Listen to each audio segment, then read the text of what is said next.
So I used to, when I still did yard work, when I was younger and tried that, if you can believe it. I honestly, I was sitting there when she said that, I was like, When I was younger.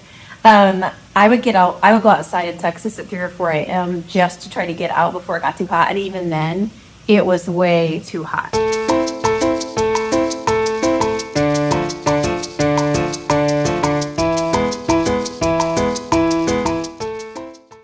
Hola, I'm Shannon. I'm Abbey. And today, we're going to talk about, is it really hot in Puerto Vallarta?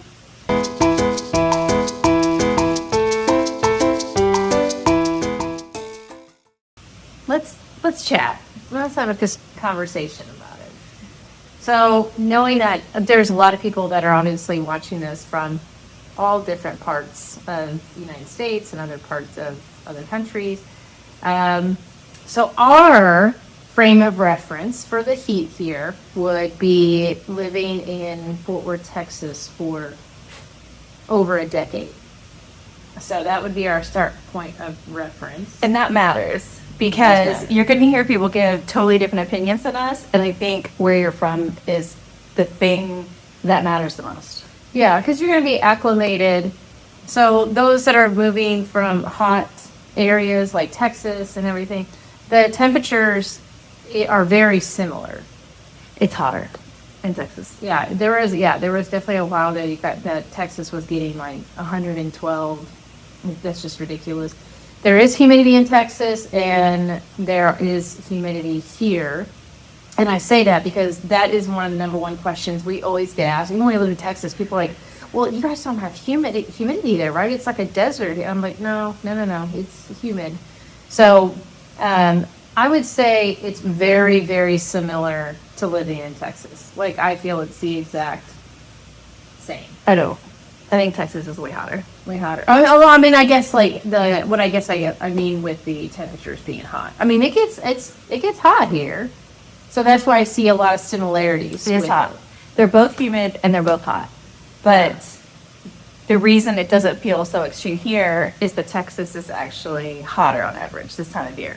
So for like just averages or whatever, this time of year in Puerto Vallarta, in Fahrenheit, the low is typically 70, the high is typically 90, with about 60% humidity, I think. And in Texas, in the summer, we would regularly hit 100 to 110 degrees. Yeah. And then it stays there. And there is no pleasant time of day when it's that hot. There really isn't. There's none, right? So I used to, when I still did yard work, when I was younger and tried that, if you can believe it. I honestly, I was sitting there when she said that, I was like, when I was younger. I would go outside in Texas at 3 or 4 a.m. just to try to get out before it got too hot. And even then, it was way too hot. Here, there are breaks. It's not so uncomfortable all the time. This morning was actually, we had a big rainstorm come through last night, and it rained all throughout the night. And I say all through the night because most of the time it doesn't. It'll rain in the early evening or even later evening, about 9 or whatever. But it won't rain throughout the entire night. But last night it actually did. So that was nice. But it was very nice this morning. Pretty cooled off. And cloudy. And cloudy. And even last night in the evening I say last night in the evening when we walked home from dinner, it wasn't too bad, and the breeze was nice and everything. So yeah, you get a break. Like if you know that if you get up early in the morning, you want to go take a walk, no problem there. And then in the evening, usually if you wait around like 5 or 6 p.m., it dips down and it's not as bad. But we're definitely looking forward to like November and December and stuff. Yeah. We've had locals tell us like, oh, we're shutting my air off and I don't turn it back on, and we keep the windows open, and we have screens in all of our windows in this house, which is awesome. And so they were some of the locals were telling us that they would open up their windows, and sometimes it even gets a little chilly at night where they have to close them and get a little bundled up at some point. But because I've never been here before, moving here, I don't have those like perfect temperatures, which are like 60 to 80 every day with low humidity as our frame of reference. So to me, we left hot Texas and we came to hot Puerto Vallarta, but it's not as hot as Texas, and we have the ocean. And so to me, it just hasn't been that extreme because we were already in a place that was so hot. And if we had stayed throughout the summer, it would have gotten even hotter. But now we have this other thing to look forward to. Yeah, we do. And and I don't know, I'm not saying this is true. This is just an Abbey opinion. So disclaimer, Abbey opinion only. I'm not even saying I'm right, but I feel like there's so much pollution in Texas. The air quality is always orange, and they put the alerts out, and I really feel that the pollution just makes the air even worse, like even hastier or something like that. Because I can tell the difference here with the air quality versus being in the Metroplex. I feel like bad air quality due to pollution in a high overpopulated area really contributes to that heat even being worse, if that makes sense. I couldn't bring you hot. But yeah, so we have a plunge pool here that we can get into if we want, which we have a couple times and everything. It's really great from when, like, if I'm running errands, I'm walking a lot, or I rode my bike or something, and I get done and I'm like, oh my gosh, I'm going to jump in there. It's perfect for that. And it's literally just a plunge pool. Like, there's a bench in it, and you can sit down. You can't do laps or anything like that. So, but it's still nice and refreshing. And it has a beautiful waterfall. So that's nice. I also wanted to mention that when we were deciding where to move, we knew we were going to move to Mexico, but we were just trying to figure out where. There were a lot of pros and cons. For instance, Merida got marked off the list very quickly because even though it's very popular, the heat is like Texas level heat and probably even hotter, and for much more of the year. And so I was like, okay, well, that level of heat, not happening for me. However, and that's a little too spicy. It's too spicy. No way. But I started looking at like the coastal towns, and they're all kind of the same as Puerto Vallarta, where you're going to get humidity and you're going to get high temperatures. That makes sense, I guess. And that was my one thing that I was like, Abby, is this going to make sense? Like, for cooler temperatures, we have to go high elevation, which isn't going to work for us. This is the one thing that really kept nagging at me as like a problem. And that's when I realized, like, we live in way worse in Texas. So we might as well go. You know what I mean? Yeah. Like, why not move? Yeah. So that hasn't really been an issue, even though I tend to have more issues with the heat, which is why I walk around with a neck fan on all the time. You should drop that in the link. Yeah. That's great too. Like, if you're, no matter where you live, that is an excellent little neck fan. Like, you use it when you go to Disney. And I use a Disney World. I use it every day here. I just charge it every day. So it's really handy. But I've had the most issues with the heat because I am the most sensitive. I just run hotter. But I will say, I think I'm getting more used to it. you're getting acclimated. I'm getting acclimated. So that's helpful. But also just avoiding the afternoons, because that's really peak. Most afternoons are pretty hot. And so when I have stuff to, like, long walks, I prefer to do it at a different time of day. Having that neck fan on. When I walk to Spader's class, I give myself enough time to get there and cool down before the class begins. It's really not that big a deal. No, it's not. Especially too with everything else you're doing, like, you'll adjust. You'll adjust to it. And it's not a bother to me. The heat is not a bother to me at all.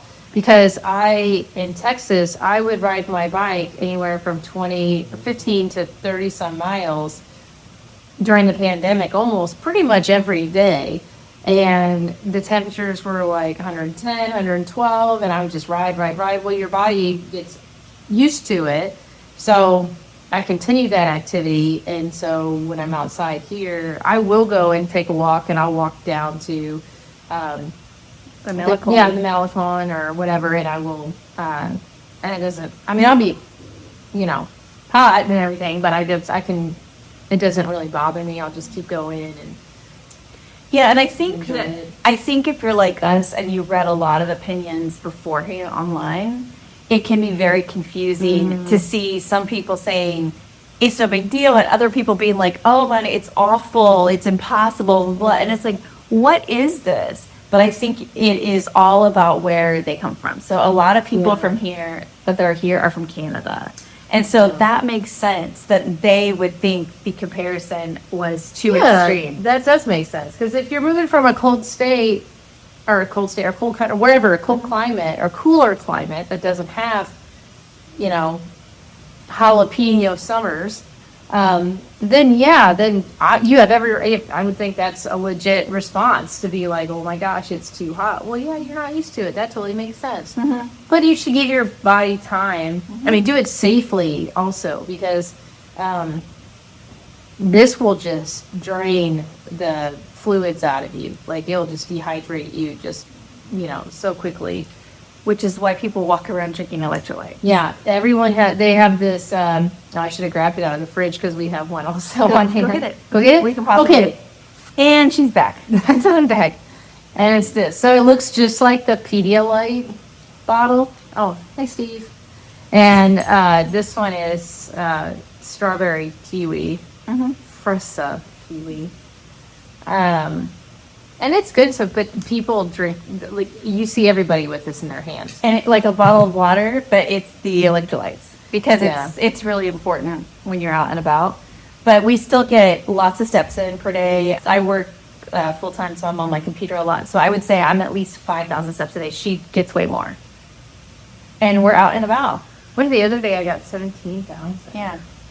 So, but our steps overall are up, even in the heat. Yeah. Yeah, you just get used to it. You get acclimated to it. And you know what? You just do what's comfortable for you. So, and that is our biggest thing with making this move and doing what we're doing by helping people is you do you. You figure you out. Like, we're here to help, answer questions, things like that, and give our experience. But I'm one to always say that everyone's experience is going to be different. Not one person has the same experience. So what works for us may not work for you. What didn't work for us might work for you. But it's nice to have those examples and test them and everything. If you're like, and you know what? Nobody says you have to, that one place is not your forever home. You might be like, you know what? I'm going to live here for 6 months, or I'm going to live here for a year. And then you can always pack up and move around. If it's easier for you to do that, or if you want to do that, don't put yourself in a box. If you're not sure, try it on. It's like shopping. Yes. Yes. Which is why you rent when you move, because then you Rent can just when try you it out. move, yeah. So the answer to the question, is it too hot in Puerto Vallarta? We think it's manageable. We think it's manageable, but we just wanted to give out these warnings of potential heat exhaustion or heat-related illnesses if you are not as friendly with the heat as we are and everything. I'm not that friendly with the heat, but I'm making friends with it. So They're building. He's totally building their relationship with the heat. Shannon's building her relationship with the heat, but I'm trying, and it's not that bad. the dogs do pretty good in the heat. Again, 2 Texas dogs, makes sense. This one, Stevie, is actually right here in front of us. She has always been a little odd bird where she'll go lay on concrete that's like 220 degrees baking out in the sun. She did it in Texas. She does it here. We have a little front yard and she does it.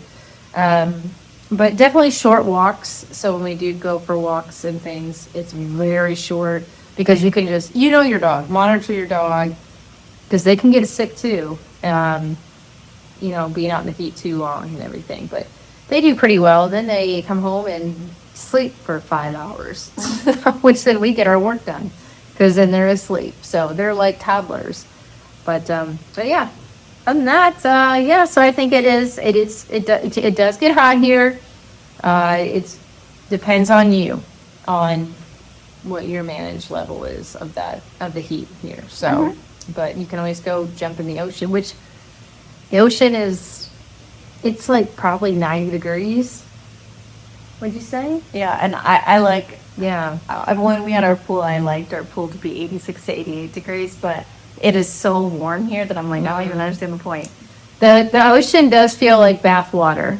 But this time of year. But it's the ocean, and I mean, it's fine. But we can sit next to it and enjoy it. We can get the cool breeze off of it. So anyway, that is our feelings about the heat now that we've been here for a bit, had some time to feel it out for ourselves after seeing so many opinions online.